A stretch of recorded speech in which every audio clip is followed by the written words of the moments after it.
Hi, I'm Bill Woodard. Welcome to the Chamber Corner.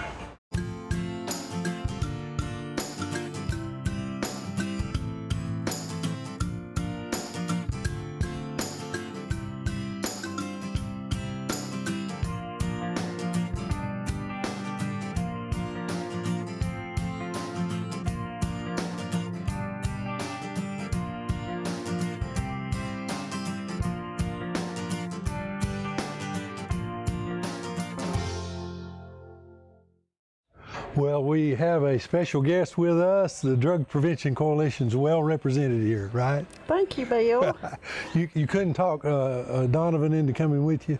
No, he had something else to do today, Oh, but okay. you'll see him another time. He'll be here. Okay, if you ever get a chance, well, go ahead and introduce yourself and tell them who you're with. Okay, my name is Mary Leslie Wakefield. I'm with the Smith County Drug Prevention Coalition. Yeah, and they've got a lot of great people down there. Miss Tammy London, she's your, what is the title? She's our new executive director. Miss Okay. Barbara Knappel has retired after many, many years of service, but Tammy's going to do an awesome job. Yeah, I think so. She's got a lot of practice wrangling Seth, her husband, so I know she can handle this group, no Yes, doubt. I think so. Anyway, what you got going on? Well, I want to tell everybody about Lights for Recovery. This is our 4th year that we're doing this. It's going to be September the 30th. It's on the historic courthouse steps from 6 to 7. And this is such a moving event that we do. We do it for 3 reasons. We try to celebrate people that are in recovery. We want to support people that are still struggling in their recovery. And then we want to remember the people that we have lost to opioid overdoses. In the United States, we've lost about 98,000 people, probably more closer to 100,000 people this past year, is what our data is showing us. But what that means for Tennessee is that we lose about 6 Tennesseans every day from accidental overdoses. So it is a huge problem, and we just want people to know that there's help and support out there. Suzanne Angel is our regional overdose prevention specialist, and she can give naloxone trainings, and they're short, they're easy, and if you take the training, you can get some Narcan or naloxone at no cost. Right, and they do a wide berth of training in several counties, I believe, not just in Smith. Yes, they cover about 6 counties, and we hear stories every day that people use the Narcan and save lives, and that's really what it's about. It's just about saving lives. It's not rehab. It's not to treat anybody. It's just to save life. Yeah, and you guys do the training. Of course, you've trained several police departments and sheriff's departments and a lot of different folks in the community. I know I have a kit myself. Yes, and, I do too. Yeah, so a lot of folks have had the training. Yes, anybody can get the training. It's very simple. It's a nasal spray. It's not an injection. Some people, they don't want to give a shot or injection, and we understand that. So it's a nasal spray. So it's very easy to give, and you're covered by the Good Samaritan law. Even if you were to give it to somebody because you thought they were having an overdose and it turns out they were just in a diabetic coma, they cannot sue you. You're covered by that law. Yeah, and like you said, it can save a life. Well, Lights for Recovery is the biggest thing you got coming up, and then of course I know you guys are doing things all year and working in the schools, so we appreciate what you do. Oh, thank you, Bill. And come visit with us. Come stay with us that night. It is such a moving experience for people. Yeah, I've been to a couple of them, and it's quite an event. All right, well, thanks, Mary, and we'll see you next time. Thank you, Bill. It's a beautiful day here at Wildwood Resort, isn't it? It sure is. Yeah. Jim, go ahead and introduce yourself. Tell them the organization you're representing. Jim Hebert with Smith County Celebrates. We do the Nobel Peace Prize dinner every year to raise money for scholarships for Smith County seniors. Okay, and of course you're obviously having an event here pretty soon. What date is it and time? It's Saturday, September 18th. Doors open at 5 o'clock, dinner's at 6, and it's at the Smith County Ag Center. Yeah, and of course you can see the poster below us here. Yeah. It celebrates Cordell Hull, Al Gore Jr., and then Penny Nixon Penny from Nixon. Gordonsville. And these are all three folks that have Smith County roots or lived here a significant portion of their life, and they've all been a recipient of, the first two got the Nobel Peace Prize. The international one, and international, then Penny Nixon got the Greater Tacoma, Washington Nobel Peace Prize that was awarded in Norway. Yeah, and of course, to do a little history, Cordell Hull got it for his work with rebuilding Europe and the United Nations formation. And of course, Al Gore, his had to do with a lot of things, climate change mostly, and the environment. And the environment. And then Penny, it was her daughter was in Etta. Yeah. Was in South America, I believe. Bolivia. Yep. And she does, what am I trying to say? So her daughter, Etta, was on a Rotary International Exchange program. Right, that's what I was trying to She died think. in a bus wreck, and her project was bringing fresh water to the villages of Bolivia. Penny picked up the reins and created the Etta project, and has brought fresh, clean water to thousands of villages in Bolivia. Yeah, and people don't realize what a big deal that is, but down there, it's a difference between life and death in a lot of places. Exactly. So what this event does is celebrates these folks, and it's a money raiser for scholarships. For our local kids. So thus far, we've raised $9,500 in scholarships since we've been created, and it just keeps getting bigger and bigger every year. We try to give a minimum of 2 scholarships to Smith County and 2 to Gordonsville every year. Okay, and you've been doing that for the last 3 years now. 3 years now. Yep. Okay. Well, I know the event is at the Ag Center. Yes. And you're already selling tickets. So how does a person go about getting a ticket if they want it? So tickets are available at the Candy Bar. They're available at the Chamber, and they're also available online at our Smith County Celebrates Facebook page. Okay. And then this year it's the 150th birthday tribute of Cordell Hull. It's his birthday the first week of October. And then we're also celebrating the life and times of James Bass and Doc Petty. Okay, they're two great guys in our community. Dr. Petty, of course, is still with us, and he's going to turn 101 on the 19th. Man, that is amazing. He, I don't know if, I guess I could tell this. Dr. Petty actually saved my life when I was a young man. I had an appendicitis episode, and if they hadn't got me to him and then him do what he did, I wouldn't be around. So I've always told him he saved my life, and I hope he doesn't regret that. And he's also delivered over 7,000 babies in Smith County. Yeah, so yeah. There's a lot of people that their life started with Doc Petty. Oh, so. There's no doubt about it.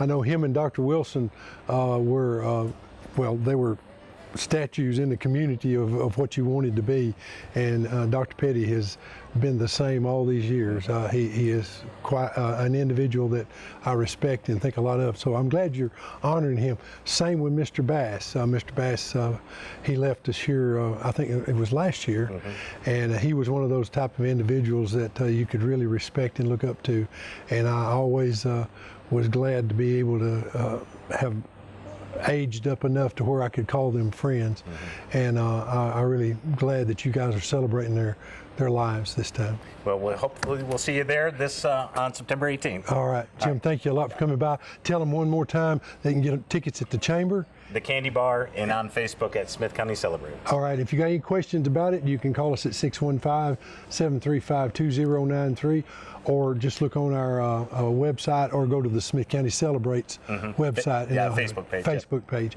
and they'll have all that. All right, thanks, Jim. Thank you. You know, it's always a pleasure to welcome new members to the Chamber of Commerce, and I'd like to welcome a new member here. Jason, if you don't care, introduce yourself and tell them who you're with. Sure, certainly will. My name is Jason Lawson, and I'm the new district attorney for the 15th Judicial District. I've been the district attorney since April the 7th of this year, when I was appointed by Governor Lee. Yeah, well, we appreciate you so much coming up and joining the chamber. I know you've actually had a couple of meetings up there. I think one of them was a deposition, but you've been there at the chamber. Yes, sir. And I really appreciate, I want to thank you publicly for speaking to the leadership group. The youth leadership was there that day, and I'll never forget you came in for this meeting that you had, and I said, "Hey, I've got the leadership group over here. Would you mind speaking?" And you said, "Certainly," and you put what you had on hold and went over there and talked to them for a pretty good while, and I know they appreciated that. Yes, sir. And it's so important right now, especially with everything that's going on in our country, to have young people become interested in law enforcement and the things that we do, from the police force all the way through the prosecution. So I felt like it was really important to go in and say hello to those folks and let them get to know me a little bit and what we do over at the DA's office. Well, that's a good thing, and welcome to the Chamber of Commerce as a new member. Thank We're you glad very to have much. you. Tell them a little bit. Now, you have taken the position that District Attorney Thompson had. Yes, sir. Tell us, how long was he in there, and tell us a little bit about his job and maybe what you guys covered. Sure, sure. Our district is 5 counties. It has Wilson, Macon, Smith, Jackson, and Trousdale counties. So that's our coverage area. We have courts going on, everything from juvenile courts to general sessions courts in all 5 counties, to 2 child support courts and 2 criminal court judges that actually travel the district. So we have quite a bit of court going on. We handle all manner of cases, everything from misdemeanors, the most minor offenses out there, to the most serious felonies, and certainly child support cases, and really everything in between. So that's kind of what we do over at the office. General Thompson first became the district attorney in 1977, so he was our DA for 44 years, and we were really blessed to have him in that position. I came to work for him in 2002, right when I got out of UT Law School. And I'm from Watertown originally, so I wanted to come back home to my area, and so I moved back to Wilson County right after getting out of UT Law School, and went to work for Tommy immediately. And it was just such a wonderful blessing to be able to practice law with him, learn from him, and just understand the way that he managed the office. I was really blessed in that sense to kind of get to know so much from General Thompson and learn so much from him for all those years. Okay, and Governor Lee, of course, appointed you to the position, and after he retired. Yes, sir, he did retire. He actually had a little bit of health problem last year, and ended up having some doctor's appointments, and I'm happy to report that he's doing really well now. Wonderful. But it looked like he was not going to be able to finish his term. And Tommy's such a wonderful, genuine person. Whenever he told me that he probably wasn't going to finish the term, he asked me, he said, "Well, Jason, how do you think the people will feel about me not finishing the term out?" And I said, "General Thompson, you've been the DA for 44 years. I think the people have got their money's worth out of you." But no doubt. But I told him that they would understand, and it would be okay. And he was, Tommy was really blessed in the fact that he did such a good job hiring at our office, and we have so many quality, experienced attorneys, so many quality administrative staff and investigators and victim witness coordinators, that he knew that he was leaving the office in good hands and in good shape.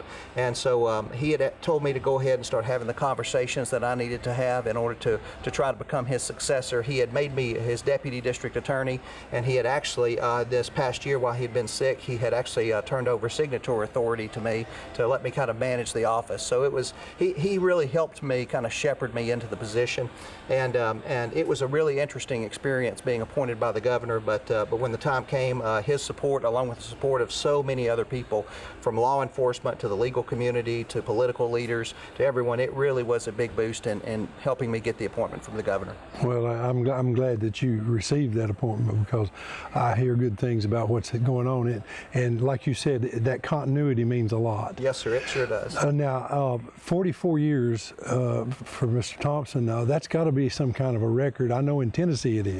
I believe it is, and I'll tell you, I've actually tried to do some research on that. I've just simply gotten on the internet and tried to find the longest serving district attorney that I could find, and it seems to be, outside of General Thompson, the longest serving DA I could find was 36 years, and Tommy's got that beat. So he may be, certainly I believe he's the longest serving district attorney in the state of Tennessee history, but he may well be the longest serving district attorney in the history of our nation. So that would be really impressive. That's what I was thinking. Yes, sir, and in fact, he was actually an assistant DA 6 years before he became the DA, so he's been a prosecutor for 50 years. Yeah, and well known and doing a good job. The one thing I like about Tennessee, what I like living here, is it appears that when something's not broke, they don't try to fix it here in this state. And you see a lot of states that don't have that type of wisdom, and we have a balanced budget, we have good roads, we have a lot of good things in our judicial system. I feel like we're pretty solid there. And so I appreciate the job that District Attorney Thompson did, and that you're continuing to do. Yes, sir. That's actually part of what we do at the DA's office. The DA himself, I'm involved in several state committees, and we look at whether there are any changes that need to be made to our state criminal law. We bring those to the legislature if that needs to happen. And then there's so many different community groups that we work with. I spoke yesterday at Drug Free Wilco, working on an overdose problem that we've got going on in Wilson County right now. So many different aspects that that the district attorney is involved in, and I'm just lucky to be a part of all of that. Well, in Smith County, we had a lady here, Drug Prevention Coalition, and that is born out of the court system and Yes, programs that were instituted in the court. And I know we have drug court in Smith County, and that's probably the biggest thing that I see us facing is the challenge with drugs and the all the peripheral things that happens because of illegal Yes, drug use. It really is, and I've been fortunate enough also to speak over at Smith County, the drug-free Smith County as well. And I'll tell you, that is such a challenge. It is such an epidemic that we are facing because people are buying drugs, they're using them, they don't even know what's in them, and most of the time we don't know that it's the deadly drug fentanyl until I read about it in the autopsy report. So we are trying our hardest to educate people that if you don't get it from your doctor and you don't get it from your pharmacist, don't put it in your body because you don't know what it really is. Absolutely, it is a very dangerous thing. I hope we can get that education out there. It would make your job a lot simpler if it wasn't for the drug problems that we have. Yes, sir, that's true. Well, is there anything that we've missed? If somebody needed to contact you now a criminal matter is basically what you deal with. But there are other things that your office can do. How do people get in touch with you or one of your deputies, and what do you guys service? Yes, sir. And I will tell you, that leads in perfectly with one of the things that I wanted to have a chance to talk with you about today. We are actually expanding our services, and we're going to be opening an office in Carthage. So I wanted to let you all know that. As long as I've been a prosecutor, we have had 2 offices in our district. One has been in Hartsville and one has been in Lebanon.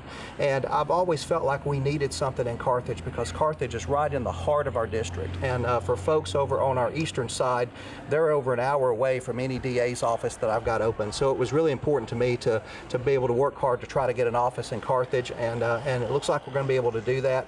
The Tom Pascal building, which was the old First Horizon or First Tennessee building, we're looking now about moving into that and hopefully having that office open by the first of the year, and we're going to be there. And so if anyone had to reach out to our office, our first floor is going to be a child support division, and our second floor is going to be a criminal division. In the meantime, certainly we're on the internet. Our office number is 615. It's 443-2863. That is the Lebanon office.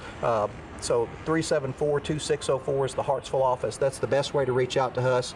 But although we cover only criminal matters, there are a lot of different situations that people find themselves involved in, and sometimes they're not sure if it's criminal or civil. Sometimes it may be kind of in a gray area between the two, and we will certainly listen to them and direct them to the right place. And if it involves a civil matter, we can even make recommendations about who we know in town who handles that type of work and get everyone pointed in the right direction. Okay, well, that's wonderful, and that's a wonderful announcement.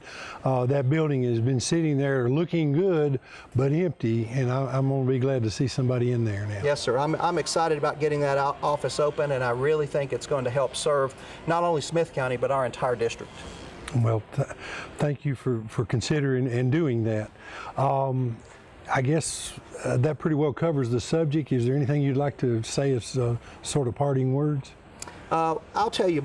I'll just tell you a little bit about my philosophy as our district attorney, if that's okay. Sure. When I first came in and took over this position, I asked Tommy during my interview, I had one question for him, and that was, what happens if I open a case and I don't think the person did it or the person needs to be prosecuted? And he told me, he says, well, just dismiss it. He said, no matter what the case is, do the right thing. And that was very important to me, and I've carried that to my assistants, and I told them, there are some cases when we read what someone has done, it is time for us to put our foot on the gas pedal and remove that person from from our community and put them in the penitentiary. There are other times when maybe we've got someone who we can solve the problem. Maybe it's through a drug treatment program or drug court or things like that, break an addiction and get that person back on the straight and narrow, and we don't have to spend the state resources of incarceration on those. And there are other times when justice will demand, when we look at a case, maybe the right thing to do is to not prosecute that case. And so I've given my assistants the absolute discretion to make those type of decisions. I will tell you this, I do believe that our criminal justice system is only as strong as our prosecutors. And so if we don't hold the line where the line needs to be held, then we're not doing our job and we're not serving the people. So, you know, we have to first and foremost make sure that we have justice in our criminal justice system, and that's what's important to me. And I've charged all of my assistants with doing that, and we're going to do our very best to be the district attorney's office that you expect me to be and that you want me to be. Well, that is very encouraging to hear that, because it sounds like a continuation of the good jurisprudence that we've had in the past. Yes, sir. So thank you very much. And Jason, thank you. It's so great to have you here and get to talk to you. I really appreciate the opportunity. All right. Well, we're still here at Wildwood Resort, and it's a beautiful place, isn't it? It is, absolutely. And Katie, everybody knows who you are, but go ahead and introduce yourself for the ones that don't. For anyone who may not know, I'm Katie Martin. I'm the 4-H agent here in Smith County. So I get to work with our youth on a variety of different programs and projects and meet our students in the schools as well. Okay, well now, you got something surely special coming on this week. Of course. This month, September, is our first month back in club. So we'll be meeting with all of our 4th, 5th, and 6th graders and a lot of our 7th and 8th graders at our in-school club meetings. This is also our first month of homeschool club for any 4th through 12th grade homeschool students in the county. So that's exciting, getting those clubs reestablished. Also, we'll be electing officers in those clubs. And parents, we would just encourage you to talk with your students and see what they learned about 4-H, see how they want to be involved this year, see if any of the camps, conferences, judging teams sparked an interest, because we would love to have them participate with us throughout this school year. One of the big things we've got coming up in September, though, as far as events and activities, is our annual Chick Chain Show and Sale. So September 23rd at the Ag Center, the evening of September 23rd, we will be having our Chick Chain Show and Sale. This is basically our 4-Hers got chicks, little 1-day-old baby cute little chicks at the end of March, and so they've been taking care of these birds for quite a while now, feeding them, watering them, keeping them safe from predators. So it does take a lot of hard work and dedication, and they're going to pick their 3 best hens to bring to the show and sale, and those hens will get judged. They'll get some ribbons and maybe trophies. And after the show portion, we actually have an auction. So the public can come out, and if you're in the market for some chickens, this is a great place to buy, because not only will you be getting some quality birds, but you're supporting 4-Hers that have worked really hard on this project. So we would encourage anyone who is interested to join us for the auction portion or the show portion. Come out and watch the whole thing. The show's going to start at 5:30 on the 23rd, and the auction will follow right after it. So that's usually a really good event, and we like to honor those 4-Hers' hard work. All the money raised at the auction goes right back to those 4-Hers to help them, you know, recoup the costs of all the money they've already invested into this project. Okay, and I was listening, but where is it again and what time? Yes, it's at the Ag Center on the 23rd, and we're just out in the livestock portion. We're in the outdoor area. That's where the show and the sale will be, and we'll start the show at 5:30 with the auction to follow. So usually the show only takes 15 to 20 minutes, so the auctions should start a little bit before 6. We'll have 2 different breeds of hens available. We've got Rhode Island Reds and Astralorps this year, both great laying birds that would make a perfect addition to your backyard flock. Yeah, and there's several people in the county now that still keep chickens in their on their farm, and there's a lot of people raising those, and they're the best eggs. We've seen actually a big uptick in that last year with everybody kind of at home and stuff like that. More people seem to have gotten into backyard poultry, so it's definitely kind of a up and coming thing. So if you live in a place that's got enough room and Absolutely. your dog is mildly mannered, Yes. you can have these chickens then. Absolutely, and have those farm fresh eggs right out the front door. Yeah, yeah. Well, now, you do a lot of things at the Ag Center. The other day I was over there, and it was a very interesting thing. I know it's past, but you'll do it again next year. That's right. I really got to taste some really good grilled food. Now, just tell them about that program. Yeah, so we actually had our contest just a couple weeks ago. So kind of all the 4-H'ers hard work came into fruition for our outdoor meat cookery contest. This contest is just for our 6th through 12th graders.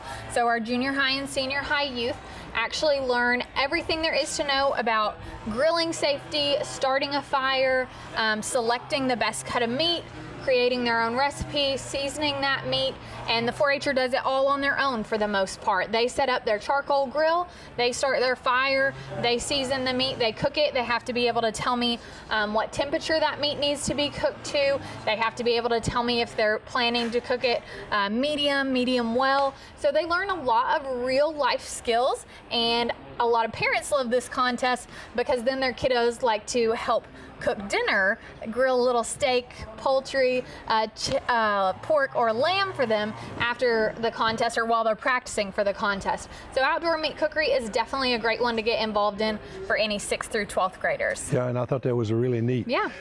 neat thing that you were doing there. Well, anything else? Just like I said, keep in touch. We do have a lot going on, as always. If your child gets elected as an officer in their club meeting, we'll have an officer training right at the beginning of October. They should receive an invitation to that, but that's always something to be looking out for and communicating with your student as we have those 4-H meetings.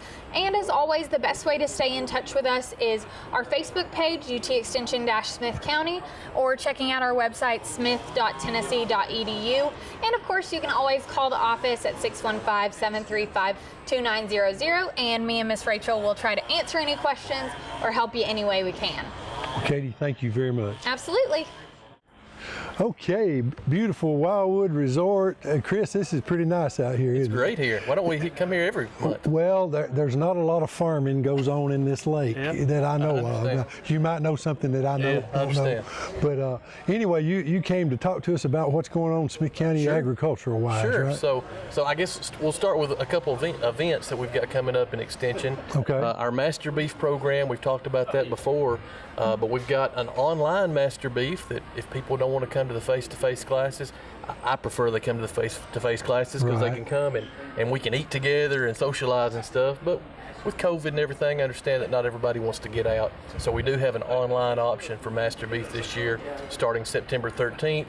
We'll do face-to-face classes in October in Hartsville and also in February in Carthage. So that opportunity is out there for people that are already beef producers, but also for people that are looking to get into beef production. Maybe they want to buy some cattle. We know that there are people moving in and buying land, want to know what to put on that land. A lot of times they want to put cattle on there, and we can teach them some of the best practices. We've also, on that same line of thinking, have a Master Small Ruminant class. It's a 2-day class on October 1st and 2nd for people that are looking to get into sheep and goats, or maybe they're already in. Okay. And in Smith County, we used to be a big dairy area, but we're not so much anymore. So this Master Beef is really where the farming in Smith County is right now, right? Sure. I mean, on the livestock side in particular, it's primarily beef cattle. We do have a lot of small ruminant producers. As you drive around, you'll see sheep and goats, and there's more of that, it seems like, every year. So, and they can be raised on a small acreage. That's the I was gonna advantage say, of those little guys. you can have a small farm and have a bunch of goats Exactly. and make a Sure. reasonable amount of money. Probably on a per acre basis, you'll make more on the sheep and goat than you will the cattle, to be honest with you. Well, now, sheep production, and I know we didn't really plan this part of it, but sheep production, what do they, it's wool production, right? And is there a market for meat too? So that's the primary market, is the meat market. Really, Really? the wool market, believe it or not, is kind of slim in Tennessee. We have 1 or 2 wool sales a year for wool sheep, and honestly, that's why a lot of folks don't even raise the wool type sheep. They'll raise what's called hair sheep, and those things look like goats out there because they've got hair like a goat, but they're sheep. There's certain breeds of sheep that don't have wool, they have hair, and a lot of times those breeds are hardier. They don't get as sick, they don't get worms and things like the wool type sheep do. Well, when I was a kid, everybody raised sheep, and they had a big wool sale and everything. So that's kind of changed. It has. Yeah. Well, now with the goats, you've got goat milk, and they make soap out of it. And actually, I guess goat milk is a product that's sold in and of itself. Sure, those value-added products are out there, and we've got people actually in Smith County, making some of those value-added lotions and soaps and food out of they're a chamber member of the Peaceful Pastures Farm. Exactly, that's one of them. They produce goat products. Yeah, absolutely. And do a really great job with it. Yeah. Well, any other events going on? So that's those are the main events that I wanted to talk about. I guess the other thing I'd like to mention, have you had any army worm calls?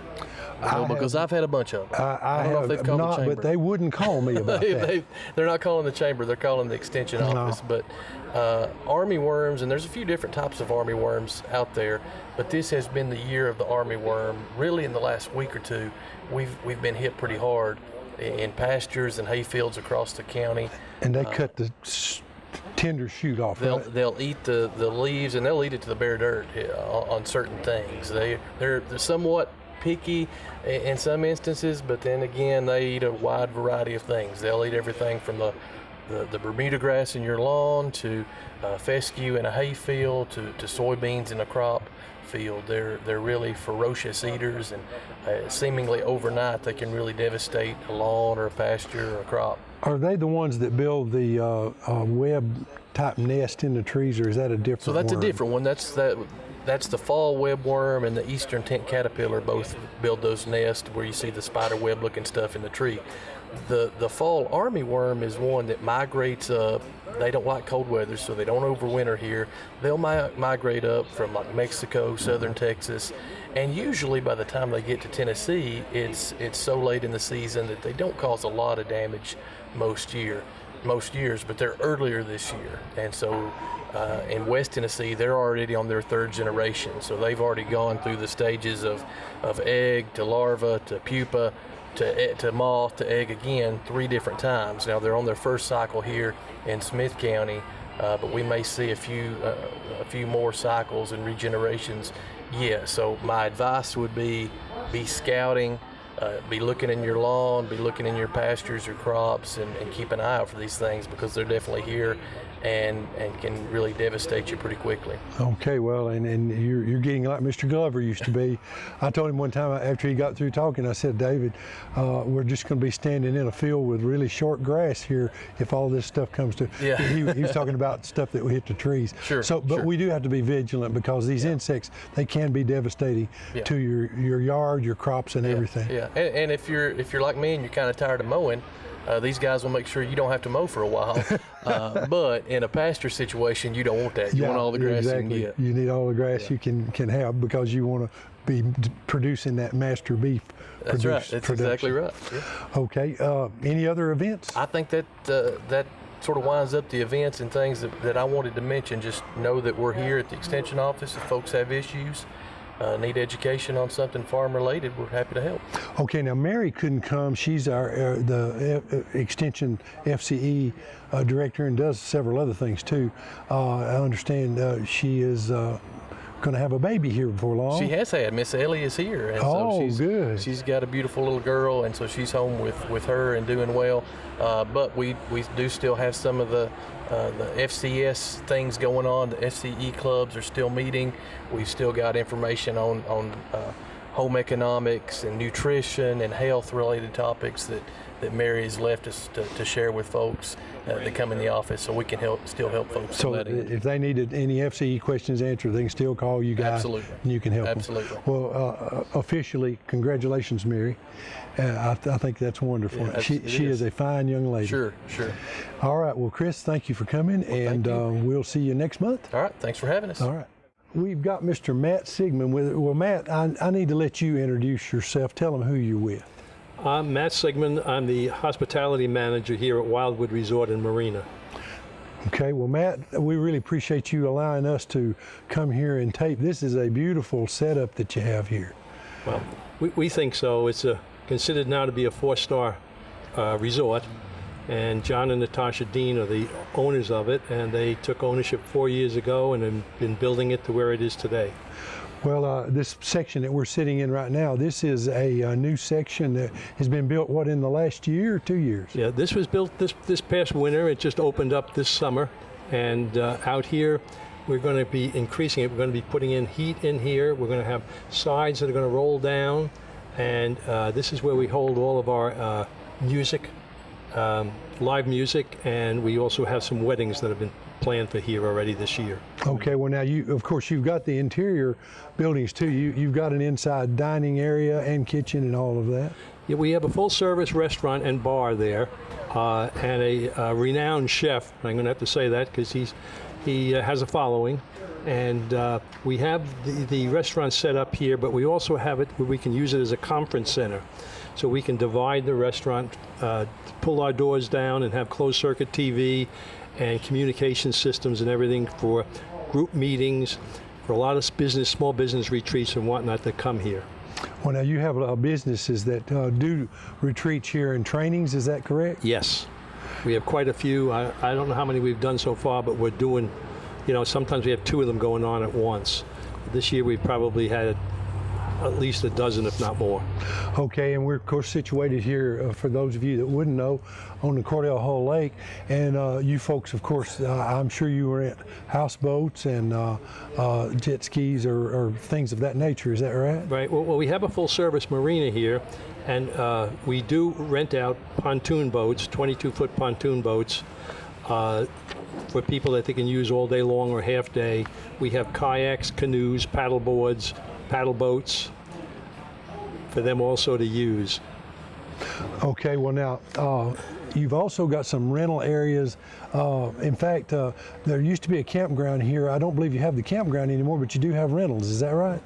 That's right. We offer 7 different types of accommodations here. We can start out up where the old campground used to be. We have 6 tiny cabins that have these queen-size Murphy beds, and they're in a circle, so we get a lot of family reunions and people come up. We have 3 tiny houses, which we call salt boxes, that have queen-size bedrooms in it, full kitchens and whatnot, so people can stay there and cook and for a short period of time. We have 5 vintage Airstream campers that, for some particular reason, people just love to come and stay in an Airstream. It's nostalgic. Oh yeah. And when we come down down here, we have 2 2-bedroom cabins. We have the inn that has 14 king-size bedrooms. We have a lodge that has 4 queen-size bedrooms, and then we have 2 harbor cottages out on the water, which are like houses where you can again cook in them at full facilities, king-size bed and 2 queen-size beds in it. Okay, so in other words, you can accommodate a pretty large crowd here. We have 36 accommodations, so yes, we can really accommodate a lot of people. In fact, this coming weekend, we are booked solid. Well, and with the full-service restaurant now, do you serve 3 meals, or are you noon and evening, or how does that work? Right now, we're serving 3 meals. So we have breakfast available for anyone that's staying here. And then we have the restaurant that is open at 11 o'clock in the morning and closes at 9 o'clock at night. We're closed on Mondays and Tuesdays. Okay, so if a person wanted to have a weekend meal, nice atmosphere and everything, it'd be a perfect place to come, right? They've got everything here that they need. It's a great staff that is here. We have waitresses and waiters. We have some girls that have been with us for 5 years that started out from high school and now they're graduating college. So it's like a family here. We all chip in and help each other out no matter what. Well, that's a good thing. And so does a person need to make a reservation, or can they just walk through the door? We recommend reservations for dinner and for lunch. We do take some walk-ins, but we definitely recommend reservations because we are slammed, and one of our problems is, like everyone else has here, we cannot get the necessary help that we need. So we're short-staffed for waitresses and in the kitchen and whatnot. So we do have to, try to do the best we can with what we have. No one seems to want to work. Well, if you're in the hospitality industry out there and you're watching this, might want to come by and see you. How does a person contact you guys here at Wildwood? You can go online to wildwoodresort.com and everything is there. You can look us up and call us. I don't have the phone number with me, but we're always constantly looking for good people. We pay, top dollar, wages. Absolutely. We go above and beyond to try to draw in good people. People that come here do stay. That's for sure. Okay. Well, now last thing that I want to bring up, you are just about a mile from Granville. Is that right? We're exactly a mile from Granville, which is a little historic village that goes way back in time. We have the old-time Sutton store there, which is, I think, number 14 on the National Register of Historic Stores. We have an I Love Lucy museum with true memorabilia. We have a Jim Beam decanter museum, which has over 1,000 decanters in it. We have a regular museum. We have an old homestead, an old pioneer village, and antique cars. So there's a lot for people to see when they're visiting here. They can go down there. Absolutely. The town is run by about 180 volunteers. I think there's only 2 paid employees. So everybody, even myself, we all chip in, help out to try to keep that town going. And it has really been put on the map. We're getting groups come in from all over the state by bus and whatnot to be part of it. So we have look Granville up because we have many events during the course of the year. I think October 2nd is their fall festival, and they'll have all sorts of booths set up and whatnot. Heritage Day is on Memorial Day weekend, where we have an antique car show of over 250 cars, and it brings in about 8,000 people. So there's constantly something going on in Granville. Yeah, and it's wonderful. Granville, of course, is a chamber member, and of course, Wildwood Resort is a chamber member. And you are right on the Smith County line. So if someone gets off at exit 258, they can drive right here, and I think it's only about 12, 15 minutes. Is that right? That's it. Stay on 53, and you come right to our door. Yeah, and it's a wonderful place. Well, folks, if you get a chance, come by and visit these wonderful people here at the Wildwood Resort. Matt, thank you for talking with us. You're very welcome, Bill. Thank you.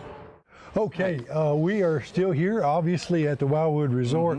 And David, I wish you would introduce yourself. Sure. You're going to tell us a little bit about the internet and the digital presence of Wildwood Marina. So go ahead and. Thank you, Bill. Yeah, my name is David Rasmussen, and I'm the marketing manager at Wildwood, and I'm a part of the website presence, the social media, and all the aspects of the virtual version of Wildwood. And that's our first impression, is where people find us on the internet. And we get, there's probably every month right now we average 3,000 to 4,000 people that virtually find Wildwood first. Yeah.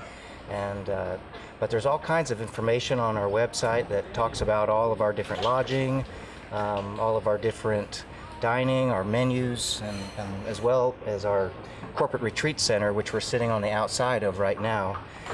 And there's also some great video footage that will take you in the sky via drone, where you can actually see all of this from a bird's point of view. Okay, well, that's wonderful. We're going to try to do that here in a moment.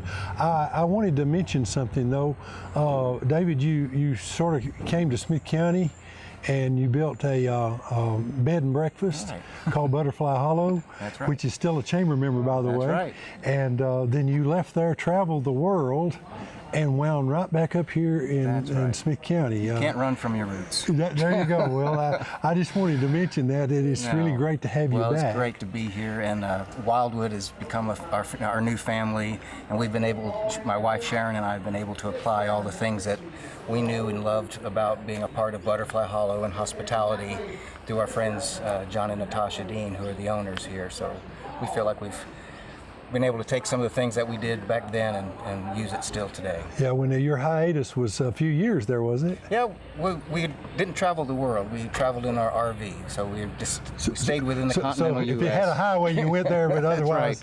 right. We traveled around and went from coast to coast and worked from the road and volunteered. But as life changed and family members got older, we needed to come back and put our arms around certain things. Well, we're certainly welcome back home, and we're glad you're back home. Thank you, Bill. Happy to be here. Well, you mentioned before that there's some wonderful drone footage. Yes. Maybe you could give them maybe a web page site, and then we'll cue to that. Sure. Well, visit wildwood.com is our website, and there's several videos there, but we also have a YouTube channel, so you can find all of our video footage on our YouTube channel as well. And we're on Instagram, Facebook, Twitter, all of them. You'll find us. Okay, and folks, for your pleasure, we're going to show you a little bit of Wildwood Resort now. Welcome to Wildwood Resort and Marina in historic Granville, Tennessee. With 30 acres of land and water overlooking the tranquil Cordell Hull Lake and only about an hour away from Nashville, we have a multitude of offerings to make your event the next weekend getaway to remember. Here at Wildwood, there are numerous areas that are perfect for gathering. With a full-service kitchen and bar, the Cordell Lakeside Event Room is the ideal space for dining, working, or bonding. The Cordell Lakeside Event Room has the capacity to seat 50 comfortably. And with 4 sets of double French doors, you'll experience a stunning 180-degree view of Cordell Hull Lake. The Cordell Lakeside Event Room features the latest in technology available to support your executive retreat, wedding, or family reunion event. Every window features independently controlled electric blinds. There are also 2 85-inch television monitors with laptop connectivity, making this room ideal for presentations and slideshows. We can also provide a variety of microphones and speakers for seminars, speeches, performances, or teleconferencing. Just off the Cordell Lakeside Event Room is the South Deck Pavilion. Enjoy the option to combine indoor and outdoor event space. Just lift the glass garage door and come on out and see our new deck. The South Deck Pavilion is large enough for 100 people sitting or 150 standing. With just a little imagination, this beautiful deck can be transformed into the perfect scene for any type of event you envision. Our seasoned chef and bartenders will also execute a custom-prepared preset menu with your choice of appetizers, salads, entrees, desserts, and cocktails for your guests' enjoyment. The Wysteria Pergola sits next to the Wildwood Inn. It's adorned with beautiful flowers in the springtime and has a brick fireplace. It can easily accommodate 50 to 150 people with tenting. Not only does Wildwood have the longest boardwalk in the state of Tennessee, but we also have a beautiful pavilion that's perfectly placed to catch those amazing sunsets at night. Wildwood offers 7 unique lodging options. No matter where you decide to stay, you can expect luxury. Large flat-screen TVs, in-room coffee service, high-speed internet access, and nearby outdoor activities. The Lakeside Inn provides all the luxuries of a 4-star hotel and is just steps away from the lake and the Lakeside restaurant. Each of its 14 rooms comes with a waterfront or mountainside view, mid-century modern furnishings, king or double twin beds, and spacious walk-in showers for optimal comfort. On either side of the inn, we offer 2 rustic cabins facing the waterfront. They each feature 1 king bed and 2 twin beds and a shared bath. Not only are the cabins pet-friendly, but they also come with a toaster oven and a microwave. The Wildwood Lodge includes 4 pet-friendly rooms with waterfront views and queen-size beds. Overlook the lake on the lodge porch or warm up by a nearby communal fire pit. Guests also have the option to spend the night out on the water in one of our 2 floating harbor cottage houseboats. Occupying the main level are king stateroom, full bath, fully equipped kitchen, and living room. Just below deck, there are 2 queen beds and a stand-up dressing area. You can also enjoy a luxurious covered patio for 6, or rooftop lounge for some fresh air, or al fresco dining.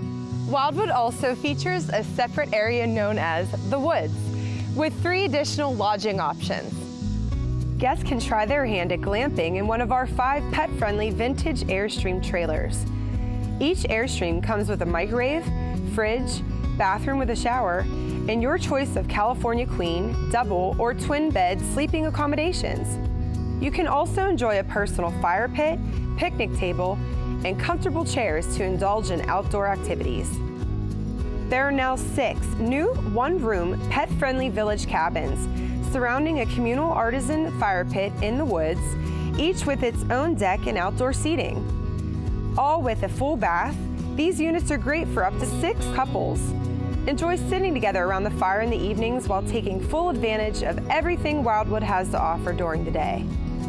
Arguably, one of our most luxurious accommodations are the 3 salt box lake homes. Overlooking the lake through the trees, these homes feature a queen bedroom, full bath, fully equipped kitchen, living room with queen sofa bed, and expansive porch with a dedicated gas grill. There's always something to do here at Wildwood. Roast complimentary s'mores at one of our 23 fire pits. Get out on the water in a tri-tune boat, canoe, kayak, or paddleboard. Play some delightful outdoor games. Treat yourself to a relaxing massage, and so much more. Before you leave your mark on Wildwood and sign one of our paddles as a parting gift. Because Wildwood facilities are often in high demand, we recommend planning 3 to 6 months ahead if possible. But if you need us sooner, feel free to call and check availability. We look forward to hosting your next event at the Gem on Cordell Hall Lake. Well, I'm enjoying my time here at the Wildwood Resort. Mr. Clemens, would you please introduce yourself and tell them who you're with? I'm Randall Clemens, and I'm the president of Granville Museum, Historic Granville.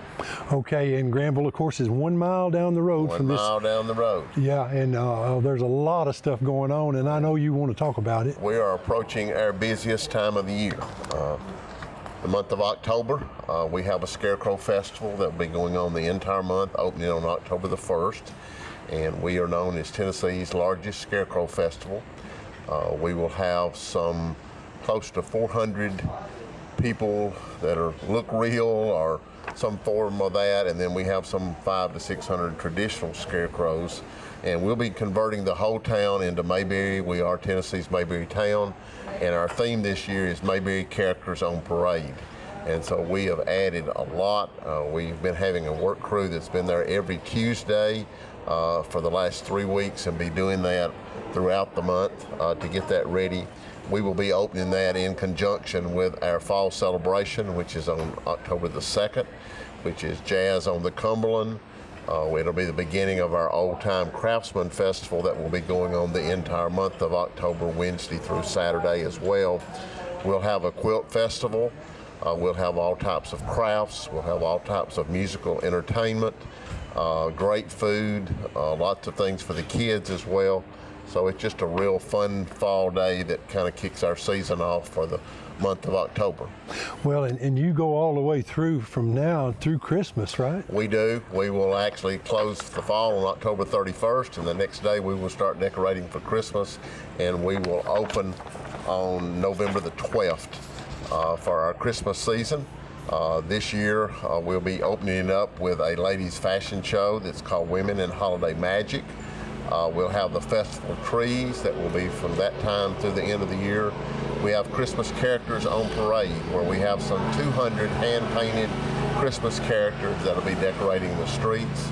We kind of call ourselves now kind of like a Hallmark Christmas, as we have red bells going across the street. And it's just a real neat time to come in to Granville. We have our Christmas Mayberry plays that will be the first 2 weeks of December. Our Country Christmas, which will be the second Saturday of December. We have an antique toy show that will be going on from November through December. We also have Christmas bluegrass shows that starts the last Saturday of November through December. And then you can come to Granville Wednesday through Saturday to see our fall events as well as our Christmas events. We have great food at the Sutton General Store in the dining room there. We'll be doing a fall menu during September and October, and then we'll go to Christmas on November the 12th menu that we'll be serving throughout the rest of the year. Okay, well now there's several gift shops and things there. You might want to mention a few of those. Well, we have a lot of new things in Granville right now. We opened our Mayberry I Love Lucy Museum last year.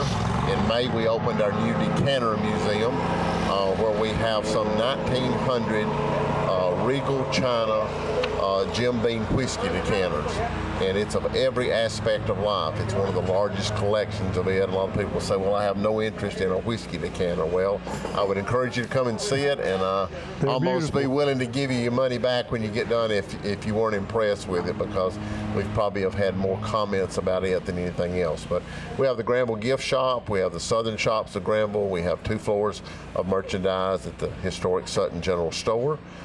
We also have a new broom shop in Granville. This in its 2nd year, where they're hand-making brooms, and they sell all kinds of neat items as well. That's open Wednesday through Saturday. They're fixing to open a new fiber shop adjacent to it. That's going to be a real unique shop as well. So there's a lot of different things to do in Granville. We have 2 car museums.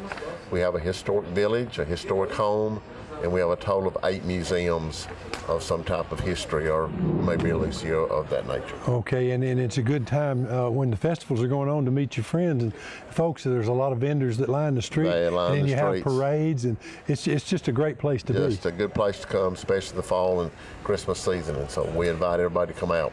Well, and here's the other side of the coin that a lot of people don't think about, is you're out here in nature, and if you wanted to come here and spend some time, be in the countryside, I don't think there's any place any prettier than right where we're sitting. We think it's God's place. If you want to get rid of the stresses of life, we say when you come down the Chestnut Mountain Hill that you kind of leave them behind. But we encourage people to come and stay the night with us, either you're at Wildwood, or we have bed and breakfasts downtown as well. And so we have become a major tourist attraction, and so we are enjoying doing that. And it's a safe place to come, as we are during all these crazy times trying to stay safe. We do have a town tour ticket now that's $5, and that gets you into everything in town. And so that's a good way to see the town. So. Yeah, and folks, if you're out there, you get off at exit 258, and don't take the south, go north, and then hit Highway 70 and come up to the top of Chestnut Mound and down on 53. Is that right? That's right. And you will run right into Granville, go right by the Wildwood Resort, and 1 mile later you're in Granville, Tennessee. And by the way, we appreciate you all being chamber members for all these years. Well, we appreciate all you do. Well, all you do to promote us. Well, we're kind of a unique spot right in the edge of Smith, Jackson, and Putnam County, so we're kind of part of all 3 counties. So. Yeah, and I think all 3 of us claim you. Well, they do, and we claim y'all too. So. Yeah, so that's a wonderful thing. Well, Mr. Clemens, thank you very much. Appreciate you having us. Well, we hope you've enjoyed our show today. I've got a few announcements that I need to go over with you. Some of these will be past by the time some of you are seeing this. Summer Concert Series, September the 18th at the Historic Courthouse. We'll also be doing some of that in October. And so just keep your ears open to hear who's going to be there. We've had some really good bands this year, and they set that up. And the donations and everything goes toward the veterans. And we want to support our veterans and do everything we can to make sure those guys know that we appreciate what they've done for our country. So if you can, come out to the Summer Concert Series, and if things go well, we'll be doing them again next summer. So the Summer Concert Series. There's a food drive every 2nd and 4th Wednesday of each month, except December and July, and in September it's on the 22nd, and then of course in October it'll be on the 2nd Wednesday there. So if you know somebody that's needing food assistance, the food drive is at the Ag Center there in Smith County. The annual Chamber Board meeting is a member meeting is September the 9th. That's a Thursday night at the Ag Center, and it's Business, Boots, and Barbecue, and we're going to go over some of the stuff that we need to do there and hopefully have just a good time together. And remembering 9/11 is of course on September the 11th. It's at 7:30 a.m. at the Historic Courthouse, and it's to remember those who served and those who were lost during the 9/11 attack. And so we hope you can come out and be with us. The veterans, of course, are taking care of that. There's a blood drive on September the 13th. There'll also be one in October. It's at the Smith County Chamber of Commerce. So if you want to donate blood, then you can come and be a part of that. something very special to me. Mr. D. Ford Bailey was one of the original members of the Grand Ole Opry, and he was from Flat Rock in Smith County, and he was a harmonica player. And on September the 14th at 10:30, we are going to dedicate a marker that's part of the Tennessee Music Pathways to Mr. D. Ford Bailey, and we're very proud that he is a part of our county, and we want to claim that part of our heritage for our county. Also, the Nobel Peace Dinner, Nobel Peace Prize Dinner, the 5th annual, is September the 18th, and of course Jim told you about that earlier in the show. And then lastly, I'd like to talk about the William Walton Harvest Festival. That's September the 25th. It's on the Carthage Square. We're going to have demonstrators, we're going to have vendors, we're going to have shops open, we're going to have rides for the kids, we're going to have all kind of things for you going on. We're going to remember our history, and William Walton Days on that Saturday, September the 25th, is a big celebration of the history of Smith County, and we have a lot of folks that come out and are with us on that day. So if you would come and visit us in Smith County, Tennessee, in Carthage at September the 25th, and help us celebrate our heritage for William Walton Days.